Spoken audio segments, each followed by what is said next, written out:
AK edu fusion YouTube ఛానల్కు స్వాగతం. ఈరోజు మనం 12th level NTPC GK by GS పరీక్ష కోసం ఒక కంప్లీట్ స్ట్రాటజీ గురించి మాట్లాడబోతున్నాం. చాలామంది జీకే బై జీఎస్ అంటే భయపడతారు, కానీ సరైన ప్లాన్తో ఎక్కువ మార్కులు ఎలా సాధించవచ్చో మనమిప్పుడు చూద్దాం.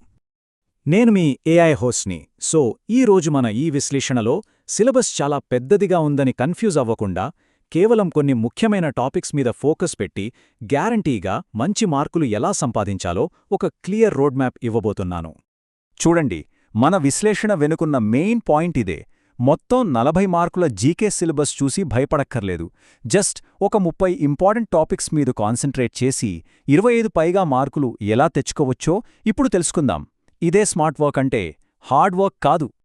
అవును, 25+ మార్కులు. ఈ బ్లూ ప్రింట్ ఫాలో అయితే చాలు, ఎవ్వరైనా సరే ఈ టార్గెట్ రీచ్ అవ్వచ్చు. ఇది అసాధ్యమేమీ కాదు, ఖచ్చితంగా సాధ్యమే. సో ఫుల్ కాన్ఫిడెన్స్తో ఈ ప్లాన్ని అర్థం చేసుకోండి. సరే, ఈ విశ్లేషణలో మనం మొత్తం 6 సెక్షన్స్ గురించి డీటెయిల్డ్గా చూద్దాం. ఇది మీ ఎగ్జామ్ సక్సెస్ కోసం ఒక కంప్లీట్ మాస్టర్ క్లాస్ లాంటిదన్నమాట. రైట్, ఇక మనం మొదటి section the smart strategy start చేద్దాం. గుర్తుంచుకోండి, మనమిక్కడ కేవలం కష్టపడటం గురించి కాదు, తెలివిగా ఎలా ప్రిపేర్ అవ్వాలో నేర్చుకోబోతున్నాం. సరే, ఇప్పుడు అసలు విషయానికి వద్దాం. స్కోరింగ్కి చాలా ఇంపార్టెంట్ అయిన సబ్జెక్ట్స్ అవే పాలిటీ ఇంకా హిస్టరీ. వీటితో మన ప్రిపరేషన్కి ఒక స్ట్రాంగ్ ఫౌండేషన్ వేద్దాం. ఓకే, ఫస్ట్ పాలిటీతో మొదలు పెడదాం.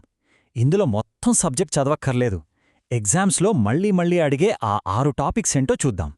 ఈ స్లైడ్లో చూడండి, మనం టాపిక్స్ను టైర్ 1, టైర్ 2 అని డివైడ్ చేశాం. టైర్ 1 అంటే మోస్ట్ ఇంపార్టెంట్ అన్నమాట. ఆర్టికల్స్, షెడ్యూల్స్, రాజ్యాంగ సవరణలు, రాజ్యాంగ భాగాలు, వీటి నుంచి ప్రతి షిఫ్ట్లోనూ క్వశ్చన్ గ్యారంటీ. ముందు ఇవి కంప్లీట్ చేయాలి. ఆ తర్వాతే టైర్ 2లో ఉన్న రాజ్యాంగం ఎక్కడ్నుంచి తీసుకున్నాం, రాష్ట్రపతి, ముఖ్యమంత్రి అధికారాలు, పార్లమెంట్ వంటి టాపిక్స్ చదవాలి. ఈ 6 టాపిక్స్ పర్ఫెక్ట్ అయ్యాకే వేరే వాటి వైపు వెళ్ళండి. ఓకే, పాలిటీ అయ్యింది కదా, ఇప్పుడు హిస్టరీ చూద్దాం. హిస్టరీ అంటే పెద్ద సముద్రం లాంటిది, అంతా చదవాలంటే కష్టం. సో ఇక్కడ కూడా మనం రిపీటెడ్గా వచ్చే టాపిక్స్ మీదనే ఫోకస్ చేద్దాం. హిస్టరీలో అన్నిటికన్నా ముఖ్యమైన టాపిక్ వ్యవస్థాపకులు. వివిధ రాజవంశాలు ఎవరు స్థాపించారు, కొన్ని ముఖ్యమైన టెంపుల్స్ ఎవరు కట్టించారు, అలాగే ఆర్య సమాజ్, బ్రహ్మ సమాజ్ లాంటివి ఎవరు స్థాపించారు, ఇలాంటి ప్రశ్నలు చాలా వస్తాయి. దాని తర్వాత ప్రాచీన చరిత్రలో జైన, బౌద్ధ మతాలు, సింధూలోయ నాగరికత, మధ్యయుగ చరిత్రలో ముఖ్యమైన యుద్ధాలు, 1857 సిపాయిల తిరుగుబాటు, ఇక స్వాతంత్ర్య పోరాటంలో గాంధీయుగం, కాంగ్రెస్ సెషన్స్, ఇవి చాలా ముఖ్యం. రైట్, పాలిటీ, హిస్టరీ తర్వాత మన నెక్స్ట్ కోర్స్ సబ్జెక్ట్స్ జాగ్రఫీ ఇంకా ఎకనామిక్స్. ఇవి ఎలాగంటే కరెక్ట్గా చదివితే పక్క మార్కులొస్తాయి. జాగ్రఫీలో ఈ స్లైడ్లో కనిపిస్తున్న 5 ఏరియాల మీద కాన్సంట్రేట్ చేయండి. ముఖ్యంగా వాతావరణం, అడవుల రకాలు, నదులు, వాటి ఉపనదులు, వీటిపై ప్రశ్నలు కామన్గా వస్తుంటాయి. అలాగే పర్వతాలు, పాసెస్, జనాభా లెక్కలు, గిరిజన తెగలు, టైగర్ రిజర్వులు కూడా చూసుకోవాలి. ఎకనామిక్స్ విషయానికి వస్తే ఒక విషయం గుర్తుపెట్టుకోండి. ప్రిలిమ్స్ కోసం మొత్తం ఎకనామిక్స్ సబ్జెక్ట్ పట్టుకుని కూర్చోవద్దు, అది టైం వేస్ట్. కేవలం ఈ 3 పిల్లర్స్ మీద ఫోకస్ చేయండి. 1, బ్యాంకులు ఇంకా వాటి రేట్లు, అంటే repo rate, reverse repo rate లాంటివి. 2, జీడీపీ, జీఎన్పీ లాంటి బేసిక్ ఫార్ములాలు. ఇక 3, అన్నిటికన్నా ముఖ్యమైనది పంచవర్ష ప్రణాళికలు. దీన్నుంచి క్వశ్చన్ లేకుండా పేపర్ ఉండదు. ఓకే, ఇప్పటి వరకు మనం కోర్ సబ్జెక్ట్స్ చూసాం కదా. ఇప్పుడు మీ ఫైనల్ స్కోర్ని అమాంతం పెంచే సెక్షన్కి వచ్చేశాం. అవే arts, culture and current affairs. వీటినే స్కోర్ బూస్టర్స్ అని అంటాం. ఈ మైండ్ మ్యాప్ చూడండి. ఆర్ట్స్ అండ్ కల్చర్లో ఈ 5 టాపిక్స్ చాలా ఇంపార్టెంట్. జానపద, శాస్త్రీయ నృత్యాలు, మ్యూజిక్ ఇన్స్ట్రుమెంట్స్ ప్లే చేసే ఫేమస్ ఆర్టిస్టులు, ఇంపార్టెంట్ డేస్, మ్యూజిక్ ఘరానాలు, హిస్టారికల్ ప్లేసెస్. ఈ మధ్య ఎగ్జామ్స్లో డాన్సెస్, ఇంపార్టెంట్ డేస్ మీద ఎక్కువ ప్రశ్నలొస్తున్నాయి, సో అవి బాగా చూసుకోండి. కరెంట్ అఫైర్స్కొచ్చేసరికి క్వశ్చన్స్ 2 రకాలుగా ఉంటాయి. కొన్నింటికి అంటే ఎకానమీ, టెక్నాలజీ లాంటి టాపిక్స్ గురించి కొంచెం డీప్ నాలెడ్జ్ కావాలి. మరికొన్ని స్పోర్ట్స్ అవార్డ్స్, కొత్త అపాయింట్మెంట్స్ లాంటివి చాలా సింపుల్గా డైరెక్ట్ 1-లైనర్ ప్రశ్నలుగా ఉంటాయి. సో ఈ స్లైడ్లో ఉన్న లిస్ట్ చూస్తే మీకు క్లియర్గా అర్థమవుతుంది. ఇందాక మనం మాట్లాడుకున్నట్టు ప్రభుత్వ పథకాలు, అంతర్జాతీయ సంబంధాలు లాంటివి డీప్ డైవ్ టాపిక్స్ అయితే, అవార్డ్స్, నియామకాలు సింపుల్ 1-లైనర్స్.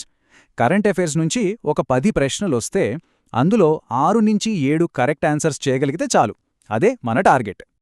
ఇది చాలా చాలా ఇంపార్టెంట్ స్ట్రాటజీ. సెక్షన్ మన టైంని ఎలా మేనేజ్ చేసుకోవాలి, ప్రిలిమ్స్కి ఏం చదవాలి, మెయిన్స్కి ఏం వదిలేయాలి అనేది ఇప్పుడు క్లియర్గా చూద్దాం. చూడండి, టైం సేవ్ చేసుకోవాలంటే ఇదే బెస్ట్ టెక్నిక్. ప్రిలిమ్స్ కోసం పూర్తి సైన్స్ సబ్జెక్ట్, పూర్తి ఎకనామిక్స్ సబ్జెక్ట్ చదవాల్సిన అవసరం లేదు, మనమింతకుముందు చెప్పుకున్న కీ టాపిక్స్ తప్ప. ఎందుకంటే ప్రిలిమ్స్లో వీటి వెయిటేజ్ తక్కువ. మీ టైం వేస్ట్ చేసుకోకండి. ఇలా చేయడం వల్ల ఏమవుతుందంటే మీకు చాలా టైం మిగులుతుంది. ఆ టైంలో మనం ఆల్రెడీ చదివిన ఇంపార్టెంట్ సబ్జెక్ట్స్ని బాగా రివైజ్ చేసుకోవచ్చు. మన ఫస్ట్ టార్గెట్ ప్రిలిమ్స్ క్లియర్ చేయడం. ఆ తర్వాత మెయిన్స్ కోసం సైన్స్, ఎకనామిక్స్ డీటెయిల్డ్గా చదువుకోవచ్చు. సరే, ఇక ఫైనల్ సెక్షన్కి వచ్చేసాం. ఇదే డేంజర్ జోన్. ఈ తప్పులు గనక చేస్తే మన ప్రిపరేషన్ మొత్తం దెబ్బతింటుంది. సో వీటిల్ని అస్సలు చెయ్యకండి. ఈ 4 వార్నింగ్స్ చాలా జాగ్రత్తగా వినండి. మొదటిది, ఇప్పుడు కొత్త బ్యాచులు లేదా కోర్సులు కొనొద్దు, ఎందుకంటే ఇది రివిజన్ చేసే టైం. 2, ఆన్లైన్లో దొరికే చవకైన పీడిఎఫ్ నోట్సు నమ్మదగినవి కాకపోవచ్చు. 3, గంటల తరబడి యూట్యూబ్లో మ్యారథాన్ వీడియోలు చూడటం కన్నా తెలియని టాపిక్స్పై చిన్న వీడియోలు చూడటం బెటర్. ఇక చివరిగా మోస్ట్ ఇంపార్టెంట్, కొత్త టాపిక్స్ నేర్చుకోవడం ఆపి ఆల్రెడీ చదివిన వాటినే మళ్ళీ మళ్ళీ రివైజ్ చేయండి. రివిజనే మిమ్మల్ని గెలిపిస్తుంది. చూశారు కదా, మీ టార్గెట్ మీ కళ్ల ముందే ఉంది. ఈ బ్లూ ప్రింట్ని నమ్మండి, కరెక్ట్గా ఫాలో అవ్వండి. మీ స్కోర్ ఖచ్చితంగా 7 నుంచి 8 మార్కులు పెరుగుతుంది. ఇది గ్యారంటీ. సరే, మరి ఈ టాపిక్స్లో మీరు దేనిని ముందుగా కంప్లీట్ చేయబోతున్నారు? మీ ప్లాన్ని ఇప్పుడే మొదలుపెట్టండి. ఏమైనా డౌట్స్ ఉంటే కింద కామెంట్ సెక్షన్లో అడగండి. All the best. జై హింద్, జై భారత్.